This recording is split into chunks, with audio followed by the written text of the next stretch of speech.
Hello, my name is Davis Binger, and let's talk about the basic properties of vectors.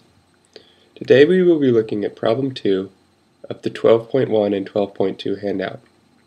We are given two vectors, u and v, and then we will consider 2u and 7v and assess which has the greater magnitude.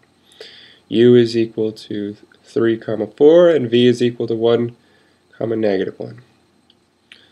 So our basic properties of vectors say that if we scale a vector u by 2, we scale each coordinate by 2. So 2u will be 6, negative 8, and 7v will be 7, negative 7. Now the magnitude of a vector is given by the Pythagorean theorem.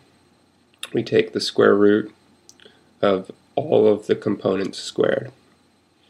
So in this case we can calculate the length of 2u will be the square root of 6 squared plus 8 squared.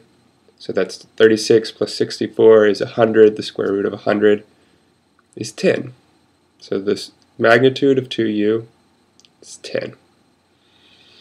Now for 7v we have the square root of 7 squared plus 7 squared, which is 7 square root of 2. That's the square root of 98. So you may not know what the square root of 98 is other than 7 square root of 2, but we know that 98 is less than 100. So if you didn't have a calculator, you could compare what was under the radical.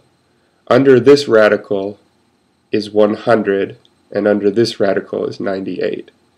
And since the square root function is an increasing function, the square root of a smaller number will be smaller than the square root of a larger number. So we can determine that 2u has the greater magnitude. Thank you for watching, and as always, if you have questions, you can leave a comment below or email me at binger@math.ohio-state.edu. Thank you, and have a good evening.